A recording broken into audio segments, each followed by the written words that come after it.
Arganissima, New York. Your exotic skin, hair, and beauty source, and your one-stop shop for all your natural and organic skin and hair care, featuring authentic organic Moroccan oil and prickly pear seed oil and much more. Bringing you only the best, straight from the source and proudly produced in the USA.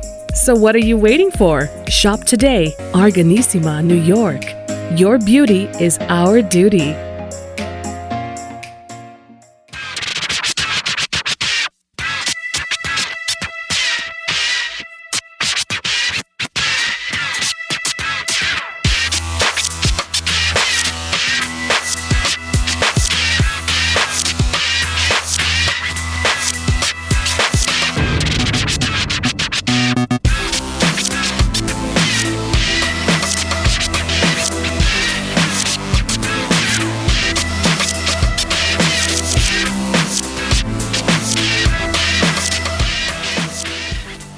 Hey, you know me as Dr. Cheryl Bryant-Roos, MD, the celebrity doc, and we are here with Chatters That Matter. Let's talk about it. I am here with my show host, my co-host, none other than the fabulous Hisham Elanmonti, Hurricane H. And we are here to bring you a show that educates, informs, and entertains you. This is your show. We want you to participate, throw up those likes, throw up those shares, and by all means, join us in the chat. And we want to hear what you have to say, questions. We have answers. We also have some phenomenal guests on this show. Every time, all the time, our guests are exciting. And tonight, in honor of Mental Health Awareness Month, we have two, not one, but two clinical psychologists. Now, these aren't just your ordinary clinical psychologists. However, these guys are doing some really interesting and different things. We have Dr. Jay Faber, who works with the Amen Clinic in Southern California. And he is both a licensed clinical psychiatrist, but he also is an author, and he will, in a few minutes, tell us all about his book, Escape. And we also have with us Dr. Stephen Schueller. And Dr. Stephen is one of those unique whiz guys that is in the moment working in the digital arena. And he's going to bring us into the now, which was just yesterday, the future, but here we are, and he is doing digital mental health. And he works with a company, he's known as One Mind Cyber Guy. So he is going to tell us all about that.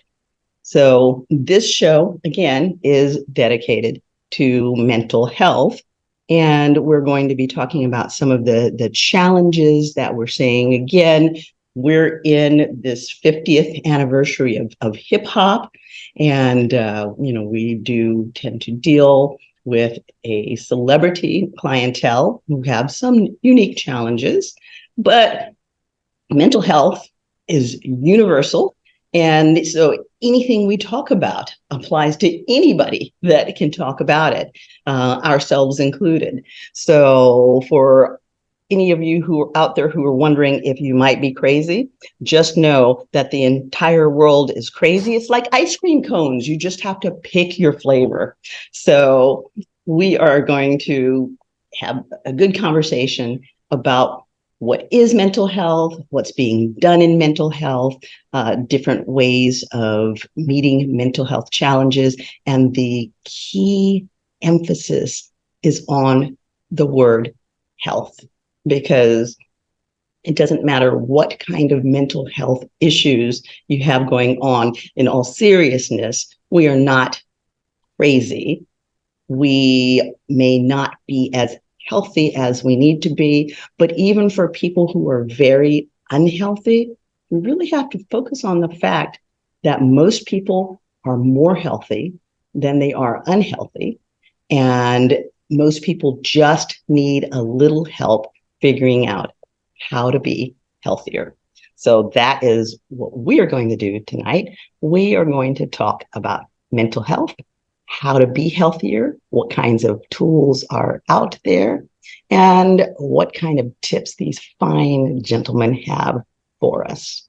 So let us start with Dr. Faber. Welcome, Dr. Faber. We are so happy to have you on the show. Tell us a little bit more about yourself and what you're doing.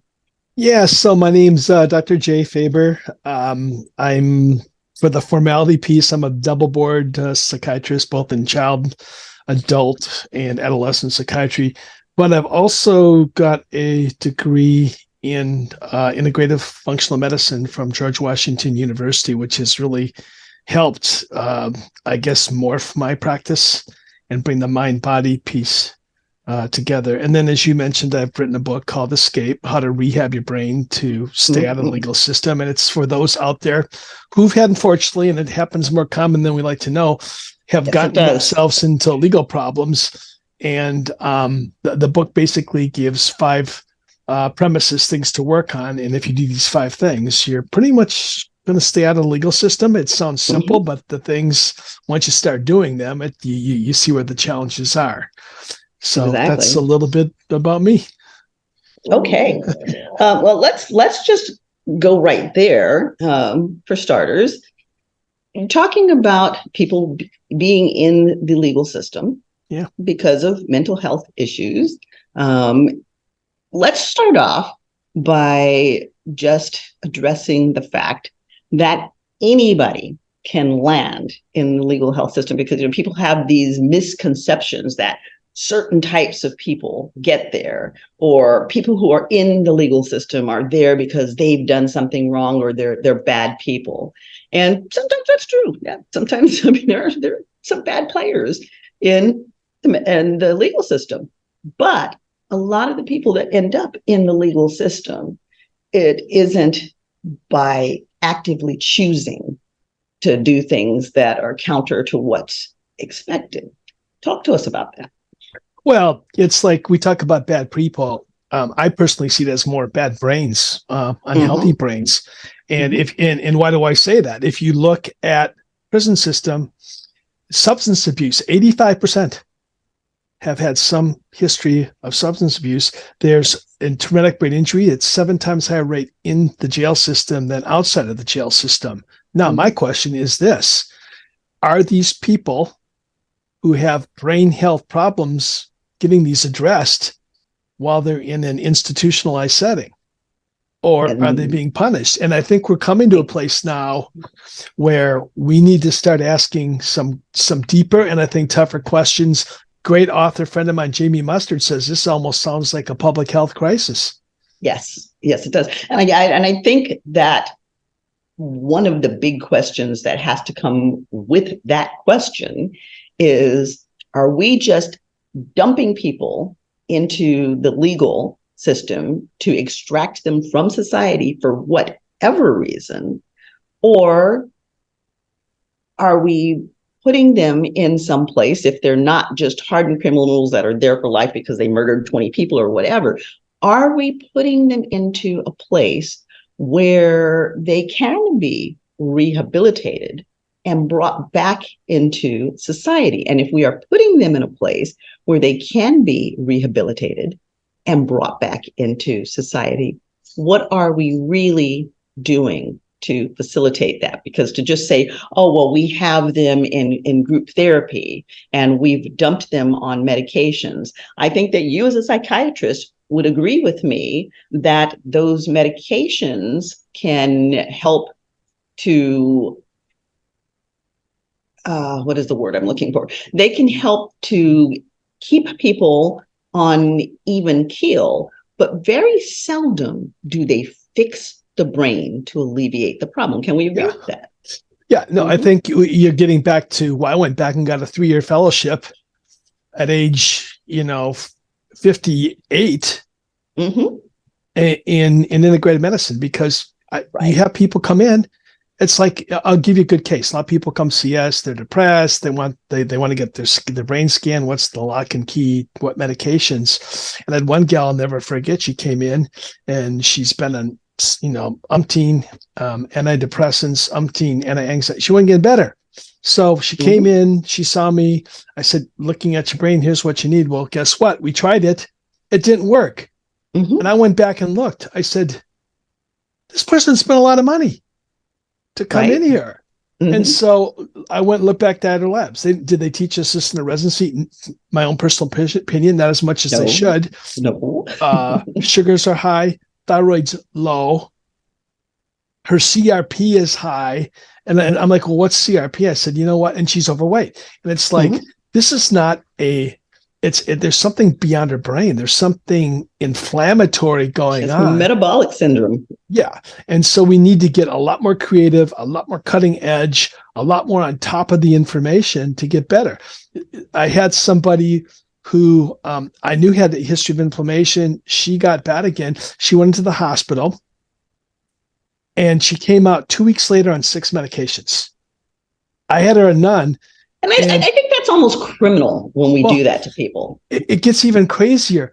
The doctor at the residential treatment center, after she got out of the inpatient unit, called me and says, listen, she's still psychotic. She's hearing voices. She's seeing things. And the only thing the medications are doing is sedating her. Exactly.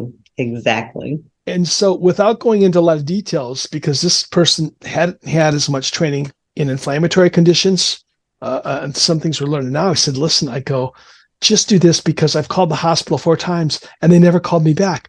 They've called the mother, or the mother's called 6 times. They haven't called back. Use a binding agent. There's certain things I use this person because she was not under my care. I said, use a supplement. I said, second, call a local compound pharmacy, start low dose naltrexone, and see if it doesn't help. This doctor calls me back 2.5 weeks later. She's now on 2 meds, and she says, how do you know all this stuff? And I said, what do you mean, how do I know all this stuff? I go, well, she's doing a whole lot better. She's not paranoid. She's not hearing voices. I go, there's something inflammatory going on. And all these meds we give, to your point, they increase or block neurotransmitters. The problem is, if there's something inflammatory going on, they don't work. It's sort of like if I had a sore throat and I see a doctor and they say, well, here, take this, take Prozac. Well, I got a sore throat. Why give me Prozac? If you got something inflammatory, you've got to give something that's going to help the inflammation go down. So I'm being long-winded, but I'm trying to make a point. You're spot on. I totally get it. And I mean, one of the things too that you said, and I was like, yay for him, is thyroid. People go in and they get their labs checked, and using traditional labs and traditional tables and traditional measures, and they say, hey, your thyroid's normal. But their thyroid is not normal. They're clinically euthyroid, but in actuality, they are hypothyroid. Hypothyroidism. And until their thyroid is fixed, you can throw all kinds of junk at them, supplements, medications, hormones. Until that thyroid is fixed, the whole system doesn't adjust properly. And so, I mean, I was just loving it when you threw thyroid in there. I was like, yes, he is a true integrative functional medicine man. So, and it's just, it really gets my goat, makes me crazy when people come in with these scads and bags of medications, because in no studies have more than 3 medications been tested together. So once we start throwing in more than 3 and you're getting to 4, 6, 10 medications, I got patients that come in with a sack of medications. We have no idea what's going on in their system, none whatsoever. And all of those symptoms that are going on, and things that are making them seem emotionally completely labile, like they just can't control their emotions, oftentimes have nothing to do with them whatsoever, but with the things that we're doing to them. It's humbling. I think it offers a lot of opportunities for the healthcare people who are unweary of learning to make a huge difference. And I think we're at a crossroads now. Where are we going to listen to symptoms, or listen to symptoms, but listen to the heart, and know body from head to toe, so you can really actually make a difference to help people. You said the beautiful word, health. That's all we want. If I just look at the brain, guess what? I can't do the health. The thyroid, everything you just said is spot on. Yes. And brain health is absolutely crucial, because if the brain is sick, the body can't be fully healthy, because the brain regulates everything about the body. So brain health is crucial. Now, let us get an intro on Dr. Schueller and find out exactly what you're doing, because you're doing some very, very different things than the traditional things that we do. Even though we're doing some really exciting things, you're in a world that we're not real familiar with. So tell us about Dr. Schueller and what you do, why and how you do it. Sure. So I do a lot of work in the area of digital mental health, really trying to understand how we can leverage some of these novel technologies to be able to help support people in need of mental health services. So I lead a project, as already mentioned, called One Mind Cyber Guide. You can check us out on the web at onemindcyberguide.org, where we evaluate a variety of these different digital mental health products. I'm a licensed clinical psychologist. I'm also a faculty in the Department of Psychological Science at the University of California, Irvine, where I work to help train the next generation of clinical psychologists. And one of the reasons why digital mental health is a really important topic area right now is because there just aren't enough mental health professionals that are out there. 1 out of every 3 counties in the US doesn't have a single licensed clinical psychologist. About 50% of the counties in the US are mental health shortage zones, which means there aren't enough professionals. And what if you're in a county or a place where there's one person and you go and you see them and they don't jive with you? Or now you're out of luck. And so I think a lot of interest has been trying to think about how we can create more scalable models, ways to reach people who aren't able to get services otherwise. And in a lot of other countries, in Australia or the UK, digital treatments are sort of frontline treatments. If you go talk to your doctor before they give you medications, before they give you therapy, they're going to recommend one of these digital offerings for you to try out. Not that it's going to help everyone, but there's some people it might be beneficial for. And there are a variety of these different tools that are out there, 10 to 20,000 of them. And that's a lot for people to sort through. And so what we do at One Mind Cyber Guide is we do some of that sorting and we do that evaluation to help consumers make informed decisions about which tools might be the best picks for them. Okay, so tell us exactly what are these digital tools and what are they doing? I know there's like 20,000, so they're probably doing 20,000 different things, but just in general, what does that mean? Yeah, they do a variety of different things. So I think that there are some tools that are meant to be sort of self-help products, things that you can go download, you go to the App Store, you put in depression, anxiety, and you can download these tools to try to help you manage the conditions you're dealing with. And these could be things like Headspace and Calm are pretty popular ones that maybe many people have heard of. They might be based on different established treatment techniques like cognitive behavioral therapy, products like MindShift or Wobot. So something that you would use instead of going to a mental health professional. These can be good lead-ins if you're on a wait list or don't have anyone who's available to you in your sort of area. There's also platforms that kind of connect you to doctors, virtual care platforms that connect you to a provider through the platform itself. Some tools are tools that are being used in conjunction with therapy. The Department of Defense and the Veterans Administrations have developed a lot of these tools that sort of augment or supplement traditional evidence-based practices. And then there's tools that kind of combine all of the above. So it's a really big space where there's a lot of innovation going on. And these tools can provide a variety of different things to help consumers get the help they might need. Okay, so let me ask you something, because it's something that we have discussed back and forth amongst my colleagues. We were wondering, the traditional clinical psychotherapy model was to be, in a room with the clinical psychotherapist. And if you go back far enough, there was the couch and the whole, the whole image. But is digital psychotherapy as effective, and why? And my speculation, I mean, we've been back and forth with this, and my speculation on the matter was that in some ways it can be more effective for the reasoning, the same reasoning that people get on Instagram or whatever social media, and they're emboldened to tell things that they might not ever say, but because there's this box, it gives us enough distance to feel safe and secure. And yet it brings us in close enough. I mean, here you and I are having a conversation and we're looking directly into each other's faces, directly into each other's eyes. There is a closeness that creates a communication here that we might not otherwise if I'm sitting and I've got my barrier space and you're sitting across the room from me. So it creates different connections. Does that affect psychotherapy? Well, I think first off, it's important to say that there's no one size fits all solution. Like nothing's going to work for everyone. Right. Different people need different things. And I think that that's one reason why I think it's really beneficial to have these digital tools to just grow the menu of options, to say like, there's a different thing that might be out there and, maybe this could work for you. I think there's a lot of also reasons why psychotherapy is really inconvenient, especially the way we've created in this country. Like if you want to go see a therapist, you've got to, go to your insurance, find a whole list of people, call them up, make an appointment.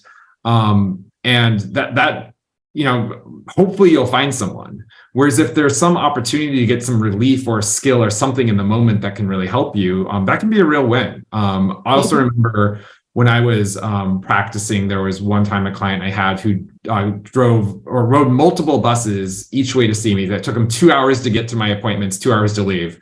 45-minute session. So they're spending almost 5 hours just to come see me. And it wasn't because I was a great therapist, I will say that. It was because there was no other option. And so now I think we're providing people more options, right? You can access these tools from the comfort of your own home. You can do it on your own time. With some of these digital tools, if they are these sort of self-guided type things, you can take it on the go and use it at the point where you really need that extra support. And that can be really beneficial for some people. And the evidence suggests that these digital tools, when they're used in conjunction with some form of human support, are as effective as our gold standard psychotherapies. And when they're used on their own, they're sort of small to, they lead to some benefits. They're not as robustly effective, but can still be beneficial. And again, for some people, the question is not digital tool versus therapist, it's digital tool versus nothing.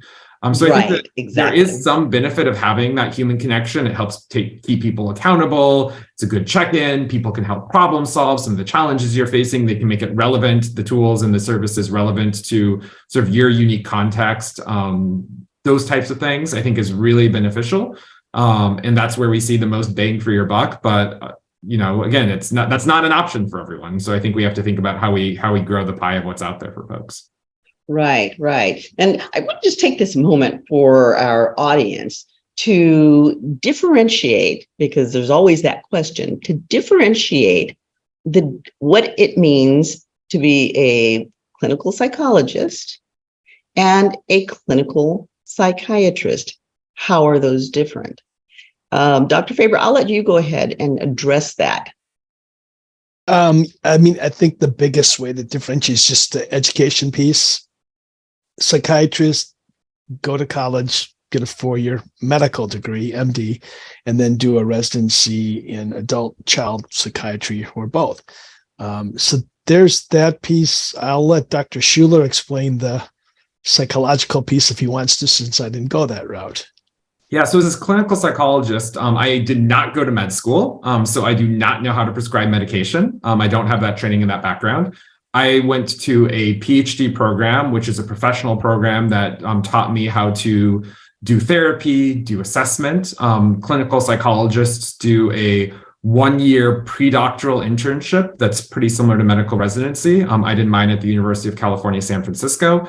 And then they have to complete 2,000 hours of supervised postdoctoral training before they can get licensed as a psychologist. So the training that I received is much more focused on providing sort of psychosocial interventions and assessments. So doing therapy, doing cognitive testing, doing IQ tests, those types of things. So clinical psychologists are not prescribing medication. They're doing therapy or other types of psychosocial treatments to try to help support folks. So again, they're actually within the same field, but there are two different focuses. And as Dr. Faber said, Dr. Faber is an MD, or a clinical psychiatrist, can also be a doctor of osteopathy. Dr. Schueller is a doctor, PhD doctor. So they are both doctors, but they have completely different focuses. And, again, as Dr. Schueller said, if you're coming looking for medications, he's not going to be that guy. If you're coming to Dr. Faber, he is not, and you don't expect him to spend hours doing your clinical psychological counseling, because they are two different areas of specialization within the same bigger field of psychology and psychiatry. So just wanted to get that clarification, because it's always a question. Right? Which one do I go to and why? So I just wanted to make sure that people understood that. Now, we're talking about these digital tools. Dr. Faber, are you seeing those being used down at the Amen Clinic? Yeah, I mean, we use them, and we actually like them. I mean, Dr. Schueller mentioned the Calm. We like Calm. There's one called Brain HQ, which helps with brain games for cognition, Brain.fm Right. for anxiety. So yeah, they're popping up everywhere. I would agree. It's like this, the reality is this: you're going to see me, you're going to see Dr. Schueller half hour, an hour a week at most, and my biggest concern, and I think Dr. Schueller concur, what the Lord's name goes on after you leave the office, and how can we build upon that to help your brain health, psychological health get better. And I think that's a really important point, because the patient is with us for such a limited period of time, and the actual growth, the prevention, the health maintenance, the creation of health actually is the job of the patient. We are just tools that are given to the patient to help them modify their own health. They are the masters of their own health destiny. So patients need to understand that we don't fix anything. Medical doctors don't fix anything. Psychiatrists don't fix anything. Psychologists don't fix anything. You, the patient, are responsible for your own self-empowerment, for your own self-improvement, for your own self-care. We're only here to guide and direct you. Now, that being said, I'm going back to the beginning of the show because I forgot to put in the disclaimer, but the disclaimer is I am a medical doctor. I am not your medical doctor unless you are contracted with me, nor is Dr. Faber, nor is Dr. Schueller. We are here educating and informing, but none of this information is applicable to you as an individual. So if anything that you hear that we say is resonating with you and you want to utilize it for your own self-care, be sure to talk with the people who are providing your specific health care, because you're not our patient. We haven't contracted with you that way. And so we don't know your background and anything that we're telling you. This is general information that we're providing. Your provider can provide specific care. So we are not giving out health advice as your providers. Just keep that in mind. So one of the things I wanted to ask you, Dr. Faber, is one of the approaches that I've used in managing brain health in patients who are basically brain injured, because basically that's what we're talking about. Our brains have been injured in some way, shape, or form, whether it's medical, whether there's been a TBI, whether there's been such trauma that we've offset our hormones and our chemistry in our brain so that inflammation is created there. If we have brain illness, if our brains are not healthy, there's inflammation, there's stress, there's inflammation. And that's the bottom line. All illness starts from stress and inflammation. So when we have a setup where we have inflammation in the brain, are they using, and I know that they have, but actually I kind of want to know, how much is it being utilized? Hyperbaric oxygen therapy, how much is that being utilized for brain care down there? Are you talking about the Amen Clinic or just in general?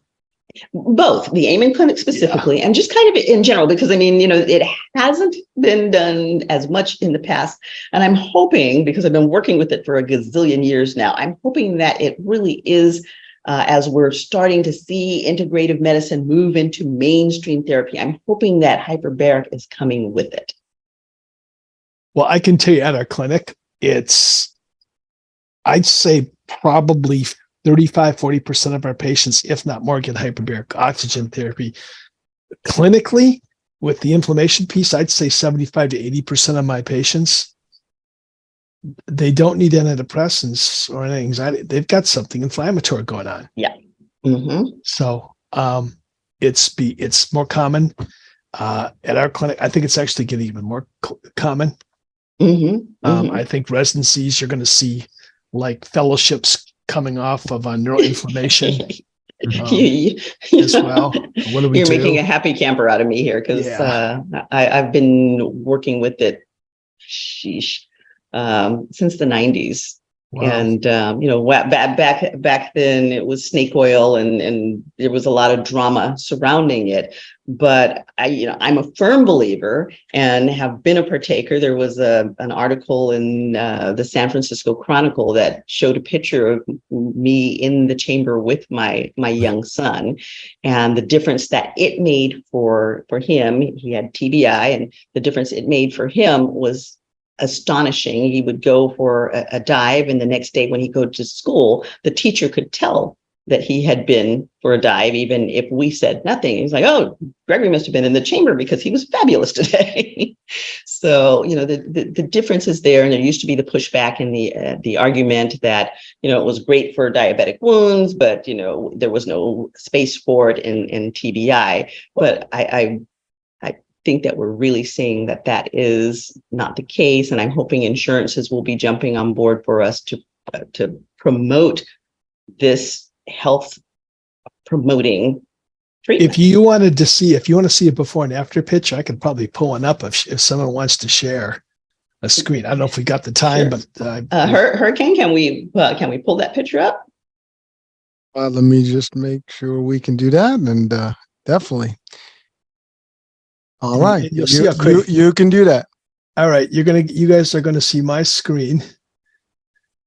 Let's see. I'll go down a few here, right here. It's right here. Okay, so this is a picture. This is one of my patients when I live back in Atlanta. This is what 9 years of NFL football does to you. Mm-hmm. This is looking at your brain from the top down, bottom up, right side, left side. Should be all smooth. All these bumps represent lack of blood flow. All right, that's it. This guy had an MRI. Guess what? It was normal. The structure's fine. The blood flow's horrible. We did 40 sessions of hyperbaric, and here's what his brain looked like a month after that. Wow, that's beautiful. Now, is this a PET scan or a SPECT scan? This is a SPECT scan. So in our office, we do SPECT scans. Mm-hmm. Yep. Mm-hmm. Couldn't get out of bed, was drinking like a fish, picture one. And now, at least I saw him 6 years ago, that when I lived in Atlanta, he was selling pharmaceutical goods in 12 hours a day. It's crazy. Wow. And it's like, people think, oh, hyperbaric. And it's like, when I started, I thought this, and it's like, no, there's some truth, and there's a lot more data to back this up. So I'll stop sharing now. I'm sorry for that, but I thought I'd at least give you. No, it's beautiful. I hope that our audience appreciated it as much as I did. I loved that. So, well, when you have somebody in your family, right? Yeah, hope when you see things like that. So absolutely. And I mean, there are so many areas that it can be utilized in. And, we think about different areas. We just talked about stroke last week, and we didn't get to talking about hyperbaric, but, again, that's a TBI. And, one of those areas is a lot of people are having issues. I mean, drugs is a huge problem in our society right now. And a lot of people are having issues, behavioral issues, and ending up in that legal system because their brains are ill. You know, the drugs are affecting inflammation in their brains, and we see them as throwaway people when they're not throwaway people, they're sick people. And if we can heal the brain, then we can correct the problem, because a lot of the people who are using these drugs, even quote recreationally, are self-medicating underlying pain, whether it be physical pain or psychological pain. They are self-medicating damaged brains. So I think that I'm hoping that that really pushes to the forefront in the future and becomes one of the first line treatments before we start throwing drugs at them. So now let's talk about the digital things again. And since we're doing show and tell, Dr. Schueller, do you have any kind of demonstrations or pictures of some of the sorts of things that you all utilize in terms of this digital health? What does that look like? I can definitely bring up our One Mind Cyber Guide website that has some demonstrations of some of the range of these different things. So this is our website here at onemindcyberguide.org. So you can see that you can find a variety of different mental health tools in our app guide. So you can sort of sort things based off of different types of treatments, cognitive behavioral therapy, mindfulness, to look at some of the different mindfulness products that are out there. Another thing I'm really proud of that we did recently is that there's a lot of focus on technologies for youth. Youth are high users of technology. About 2/3 of kids have actually downloaded a health app many times for mental health concerns, for stress, for anxiety, for depression. And we just put out recently a guide that reviews some of the different digital solutions that are available for teens, for people 13 to 17. And so in our teen digital tools and solutions for teen mental health, we review some of the different products that are out there for teens to really talk about what are these tools that people are using. And I will say, I'll stop share here for a second, but actually even my son, who's 7, he came into, I was cooking the other day and he came into the kitchen. He's like, "Daddy, what are your financial triggers?" And I was like, "Excuse me?" He's like, "When you get stressed and you start buying things." And I was like, "How do you know this?" And he's like, "Oh, from the Headspace app." And I was like, "When did you start using Headspace?" He's like, "Oh, Mommy gave it to me." And it was just amazing to me. Like, I mean, maybe not all the things I think he should be taking away. I don't know how much he has to worry about his financial triggers at 7, but he's learning some different skills around self-regulation. He loves the Star Wars content that's in it. He's learned his Wookiee breathing and things like that. And it gets through to him in a way that other things wouldn't. And so I do think a lot of these digital tools, one of the benefits is that it can really create experiences that are relevant and meaningful and understandable to different folks in different ranges and different walks of life. Like, I have a hard time communicating some of these concepts to my son, my 7-year-old, and Headspace has found a way to get through to him with R2-D2 and Chewbacca. So I think that's right. The benefit of these tools is that they really create experiences that are immersive, are meaningful, and relevant for people in different aspects of their life. Right. I mean, I think that there is some benefit. The gaming thing is being used across the board in tons and tons of industries. And I think that one of the benefits of the gaming is that it isn't actually indeed fun, and it's non-threatening. It doesn't feel therapeutic. And using anything that's therapeutic makes us feel like we're somehow sick or damaged.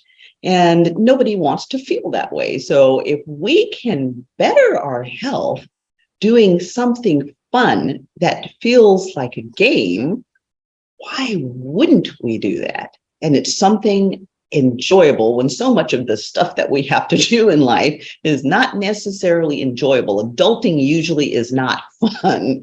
So if we can sit down and be a kid again by playing a game, and that game is therapeutic, beneficial, imparting knowledge, so on and so forth, I think that's a win-win for everybody. Yeah, I agree. There's an app called Personal Zen that uses a technique called cognitive bias modification. So essentially, some people, they struggle because they pay more attention to negative information than to positive information. And when you do that, that leads to a lot of depression, anxiety, etc. Right. And so this Personal Zen app is a game where you much like a lot of these games you might play on your app, you follow this little sprite around the screen and you try to track it down, and it's actually doing this cognitive bias modification in a gamified way. And so packaging some of these effective interventions that have been developed in the classic way you do this is like a little dot probe task on your computer, not so fun. Right. But making it in a fun way that's you can package and take on your phone, I think is a real exciting potential to really take these interventions to the masses in ways that are, again, relevant, meaningful, and immersive. And I mean, I can't say enough for the practicality of that. When my kids were coming up, I actually homeschooled them. And one of the things I did, because I was dissatisfied with the school system that we have here, I grew up out of country, and so I was exposed to different school systems. And one of the things that bothered me was the way that math was taught and the impracticality of it. And, young children, the way math is taught here in the US, tend to have a difficult time with the abstracting. And so I used the Singapore math program for my kids. And the reason I did that was because it was very practical and real world applicable, so that it made just inherent sense to the kids, because it was what they were doing, it was what they were living, it was totally immersion into the math that's surrounding them all day, every day. So it just made good sense. And I think that this gamification kind of thing does that, because it immerses us into the world of the game. It's completely interactive. And there are some that, we're all different types of learners, but I think that most learners learn best by interacting in some way, whether that's auditory interaction or visual interaction or the physical interaction of playing with the games helps to trigger those neurons to actually start integrating the material. And so, what a neat way of doing things. I think we're going to see a whole lot more of that. And I think that it's going to, I'm kind of watching all this technology happening, and, as we're getting into meta and, all of all of the spaces, I'm like, oh, this virtual reality thing is kind of messing with my head. It's like, so what's real and what's not real? And, are we all really in the matrix? So it takes your head in different directions. It'll be interesting to see where we land with all of this. Now, I do have a question for both of you, and it's a perception question. And I'm not even sure if it's a perception question. It may be a data question, but in your opinion, in your perception of things, are we in a mental health crisis? Do we have more mental illness? Are we emotionally more sick today than we were in the past? Or is it just that we now are seeing it because, we have all this social media, the entire world is now connected. So everything's kind of out on Front Street. And whereas we used to tuck all of our stuff into the closet and everybody thought that we had perfect lives, now people are becoming more and more open to saying, hey, my life's not perfect, no matter, what realm of life I'm existing in. I'm not perfect. My life's not perfect. It's okay. And I have challenges. And to me, it just seems like people recently are much more willing to reach out for help. And I think that part of that belongs to COVID. I think a lot of people melted down during COVID and we hit a crisis. But is that your perception, that we really do have more mental health stuff going on right now than we ever have? I'll give you some data and then I'll give you my perception, because the data is, to me, insane. Okay. Yeah. This is like the 2021 Journal of Child and Adolescent Psychiatry. Don't tell me the name of the article, but there's a new term, emerging mental health. And they looked at in Dunedin, people from age 0 to 31, how many at any time had a mental health issue. I thought it'll be like 40%, 50%. It was 81.3%. I go, this is crazy. So it's not in my mind.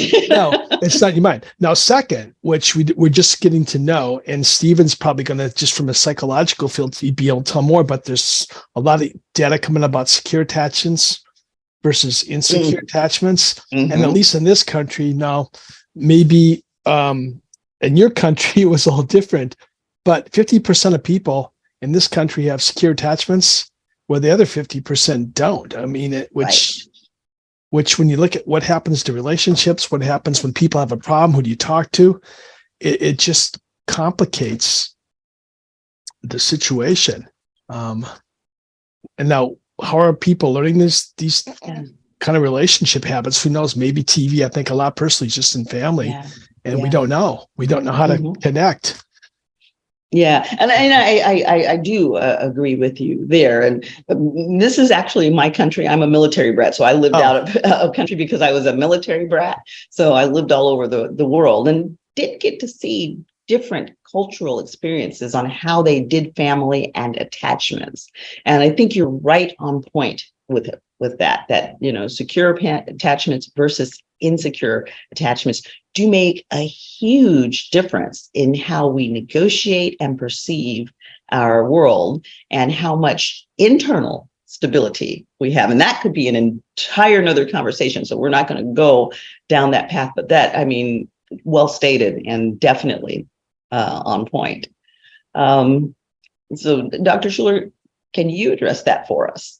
Yeah, I think that there was a mental health crisis before the pandemic. And so I think that some people sort of have a sense like the pandemic really set it off. And I think that that's not really true. I think that there were a lot going on before that. I think if we look over, longer periods, I do think we see more mental health challenges now than we did, 20, 30, 40, 50 years ago. And I think there's a couple data points that really do concern me. The CDC recently put out the recent results of the Youth Risk Behavior Survey, and on all sort of metrics of youth mental health, it's looking bad.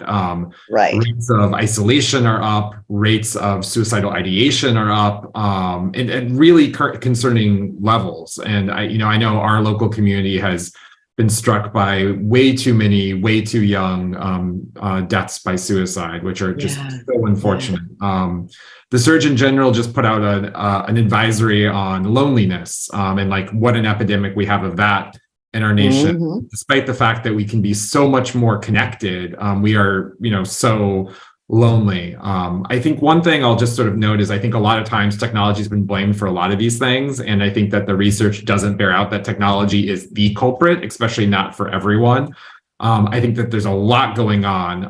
I think that, people tend to, move around more, so they have less connection with their family and their local community. I think climate change, we have generations that, economically are not going to do as well as the generations before them on average, which makes it harder to have huge political unrest. There's a whole lot of really challenging things that are going on that makes sort of being connected, having a sense of purpose and meaning and hope for the future more challenging. And those are really important things for our mental health and our mental well-being. So I do think we need to think very carefully about sort of holistic views of how do we support the mental health of folks? How do we help people be more connected? How do we provide the support of folks that we need? I think I am really concerned about those things. And it's not simple solutions, because it's not This is not just something that, one-on-one therapy or medications are going to make go away. These are structural, big problems we need to address in our country and in our world.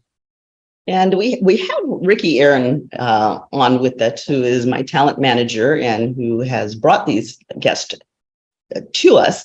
And one of the things that Ricky provided earlier, because again, we're doing this whole 50th anniversary of hip hop. So we have a lot of focus on music and musicians and the entertainment world. And one of the pieces of information that Ricky shot over to me earlier today, and because I had an extremely busy day in the clinic, I didn't get to look at it as much as I wanted to, but I actually was heading straight down the rabbit hole because I was looking at the list, which took me to other lists. And I was just going, geez, Louise, this is really pretty impressive. I was looking at the number of songs that in some way reflect on mental health and mental anxiety. Music is an interesting thing because musicians, they write and perform what they feel. It's a way of communicating. And the number of these songs, one of the highest focuses was on anxiety. The number of these songs that talked about anxiety, depression, suicide, insecurity,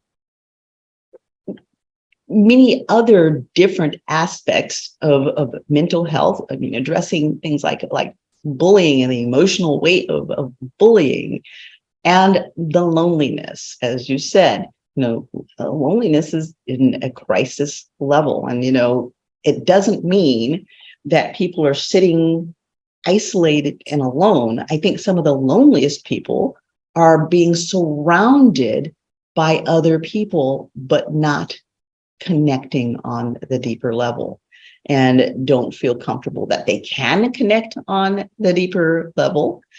So it was just fascinating going down through the list. And it also made me pay attention to the lyrics of the songs. Hey, Ricky, I saw you pop up there.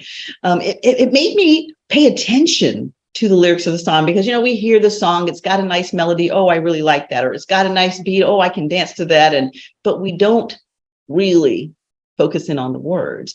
And as I'm, scrolling through these songs and focusing in on the areas, I was just amazed at how many songs are indicating how much pain is out there in these artists and how they're trying to address it, how much a part of their world that is. And I think that it's very interesting and very healthy. I agree with you that COVID did not cause this mental health meltdown. I think that what COVID did was unmasked the problem, because what happened was people have been flying around with all sorts of distractors around them that made them look okay, and allowed them to put up this mask of I'm okay, you're okay, everybody's okay. See, we're okay. But beneath all of that, there was a lot of pain and angst. And all of a sudden we got locked in, and we didn't have all of these social distractors that we could use to hide behind. And so all of a sudden it got real between people who were locked in the same household. It got real between people who were on this box face to face and felt secure enough to bring out feelings that weren't always nice, feelings. And it got real for people who were so isolated that they really were islands during COVID and didn't realize they were islands because they had all of the distractor stuff around them that was distracting them from realizing I am standing here alone with not a freaking soul in my corner.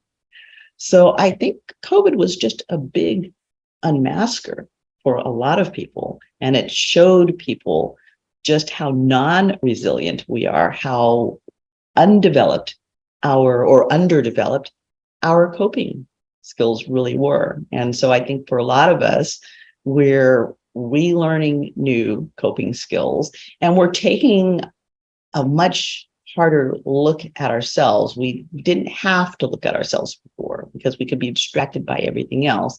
But now we're being forced to look at ourselves and say, who am I? And what can I do to be a better, healthier me? So I think that some of these tools and some of these innovative ideas that we're coming up with, whether it be digital health or integrative and functional health, I think that to that effect, healthcare is getting healthier. Because we had a disease management model. We did not have a health promoting model. And I think there are a lot of things that are driving us in the direction. And a lot of that is the patients saying, look, we're tired of all this and we want to be healthy. And how do we do that? So what are your tips? If you could throw out some tips and say, here are some things you can do for better health. And here are some things to look for that say that you may need some help. What would those things be? I can start. I think you've stated it well, Stephen, is find somebody to connect with, and be real and be able to smile, be pretty, but simultaneously let the pain out. Two,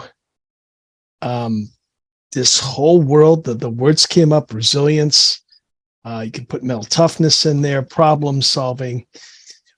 We need to either come up and have our youth, and I think parents, read or learn at schools what these words mean. Mm-hmm. Not only here, but yes, here, heart. And I think that's where the magic comes.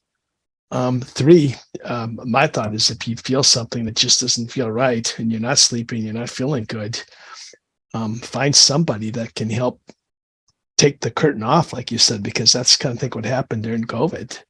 To discover what's out there and that there are solutions for the angst. Yeah, I like the term the great unmasking. And I used to do a whole speech, a whole topic on mask and the mask that we wear. And I think that I'm going to pull that speech back out of the can and start utilizing it again, because I think it is an important thing for us to see and recognize. And we have a desperate need to unmask. And that's where the healing will begin, because as long as we're hiding behind the mask, and as long as we have the smile plastered on and we say, I'm okay, you're okay, everybody's okay, everybody gets a trophy, we're not going to heal, and we're going to just continue to drown in our pain. Dr. Schueller, what tips do you have to offer? Well, I'm going to go back to something you said earlier about, an hour not being enough. It's like you got to do it in your life. And I think that I tell people all the time, you are what you repeat. These things are just tools. Oh, nice. Therapy, digital tools, those are not the change makers. You are the change maker and you are what you repeat. It's a process. It takes time. I know it's hard, but you gotta keep at it. And I think that, opening up to someone and getting help is a real important first step, and translating those things in your life and putting the work in is, it's a journey and it's not always linear. So I think committing to the process and taking it into your hands, but also doing so in consultation and support with something that could be helpful. That could be a digital tool, that could be a professional, that could be a family member, it could be a peer. There's lots of models of things that help, but I think, again, just you are what you repeat, so keep it up. And I think that one of the important things is for us to create safe spaces for each other, because people are mean right now. People are really mean right now. And in order to do this kind of work, there has to be vulnerability. And when people are working through and unmasking and trying to reach out and get support and or be supportive of other people, I think that we really have to be kind. We have to be accepting and allow each person that vulnerability. And that's not saying, just go out and bare your entire chest. Here's my heart, stab me in it. It's all good, But in order for someone to expose, you have to give them enough grace to say, I see you, I hear you, and it's okay. You don't have to be strong. You don't have to be fake, because there are a lot of us that are walking around, they say, fake it till you make it, here, let's fake the funk. There are a lot of people that are walking around very fake, and they're fake because it's the only place they feel safe. They don't feel that they're living in a world where it's safe enough to expose who they are with all of the frailties and imperfections that we have. It isn't okay right now in our society to be imperfect. It is becoming okay as we're seeing more and more people masking. And I hate for celebrities to have meltdowns, because they are real people with real pain and real experiences too. But I think the fact that there have been so many celebrity meltdowns in recent years where people have said, I'm hurting and I need help, allows everybody else to be able to say, well, if that person, with everything they've got going on and all that appears to be good, still can have real pain and can say, I'm hurting and it's okay, then maybe I can do that too. And maybe it can be okay for me too. And particularly with jobs, people are afraid of losing jobs if they are dealing in mental health issues. But I think it's really important for jobs to leave space for people to become healthier.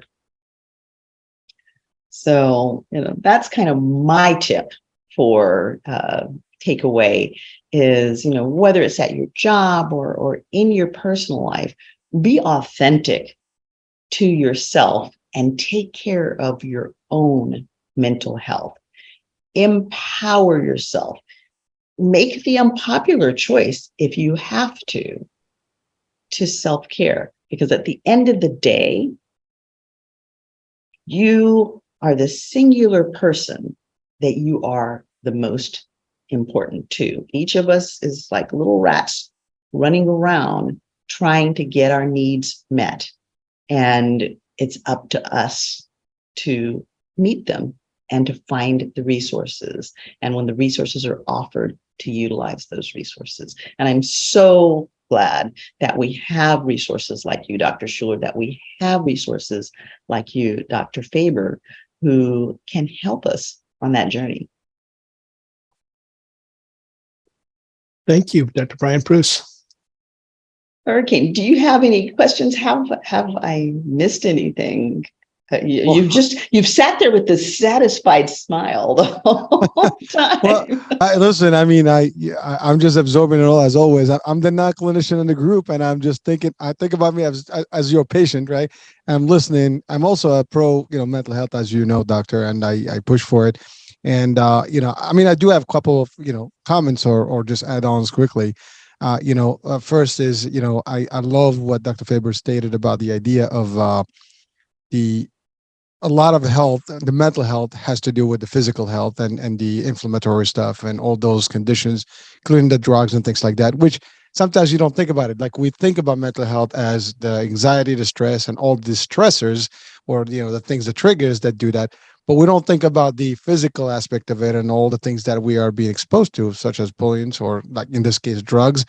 And you're right, the people that may be in the legal system, if you are in the sane mind and everything is functioning well, there's a good chance you're going to know what you're doing, and therefore you're not going to do a compulsive or impulsive rather, action. And then that's going to be like regret. And most people make it in a spur of the moment. And before they know it, like, what the hell did I do? And then it's too late, right? It's over. I mean, yours gone.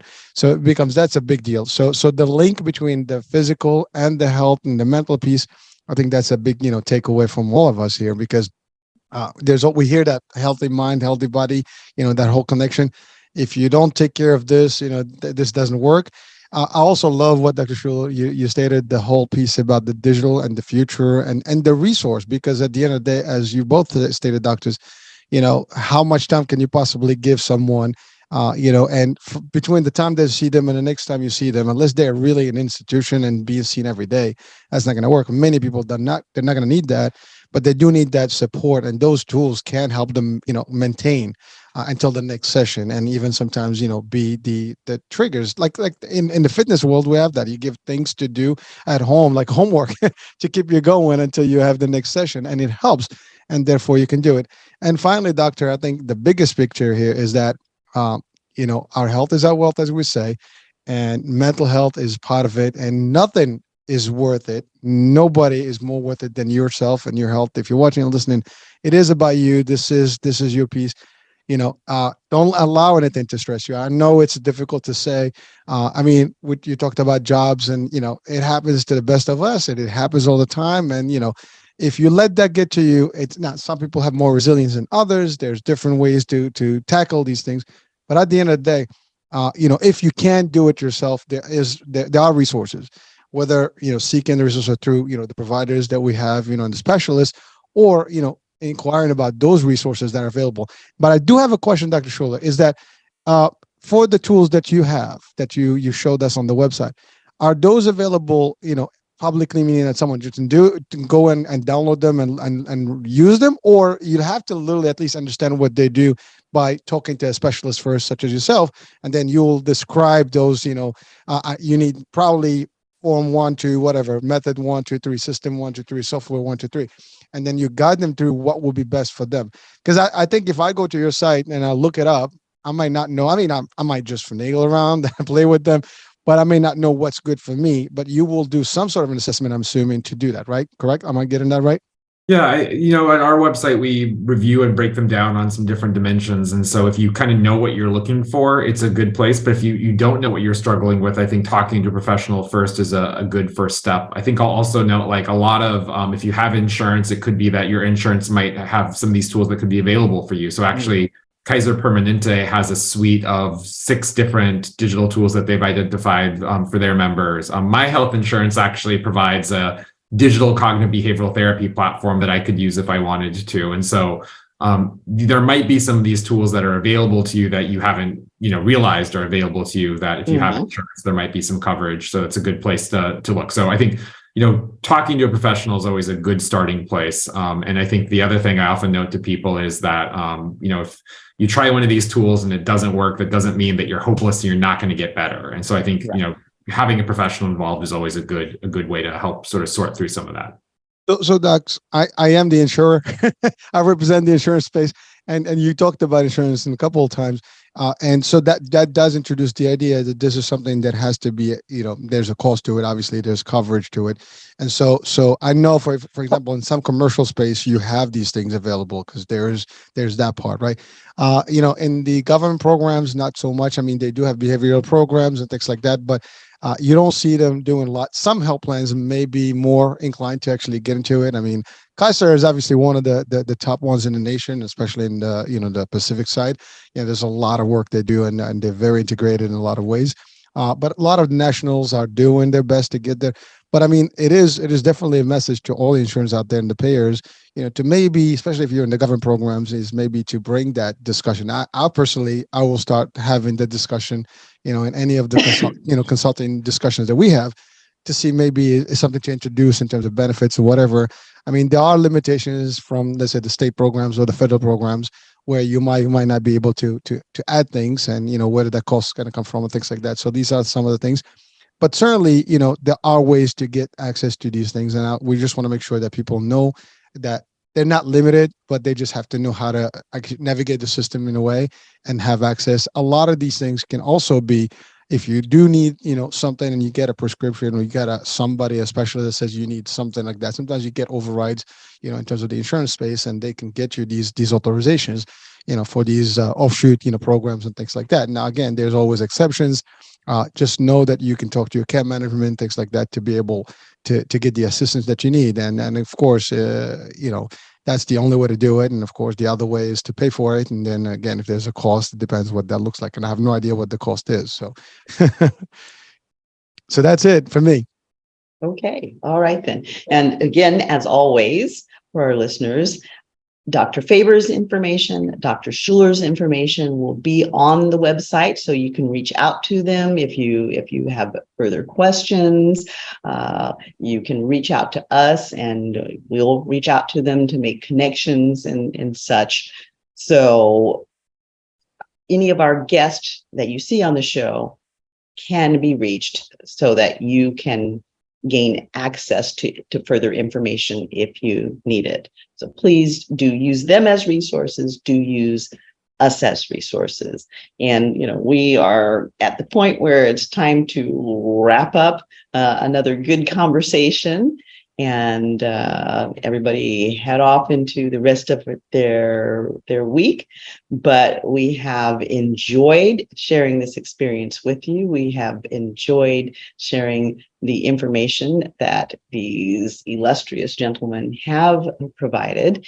And we invite you to come back, because we do this often and we do this regularly. And these shows are available to you 24 hours a day on all of your favorite platforms.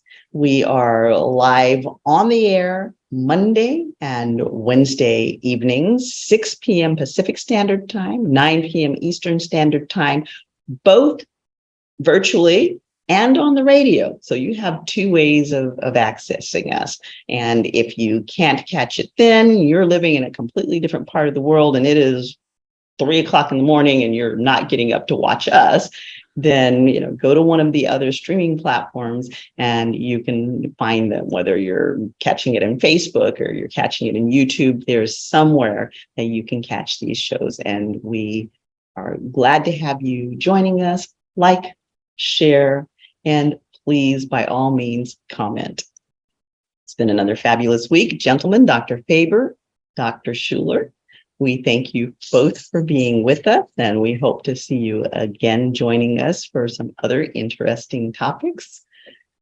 Ricky Aaron, thank you for, as always, bringing us exceptionally good and talented guests. And Hurricane, thank you for being my ride or die on the show. This is Chatters That Matter. Let's talk about it. And you've been with us for another episode. Remember, you are your greatest asset. Invest in yourself. Have a fabulous week.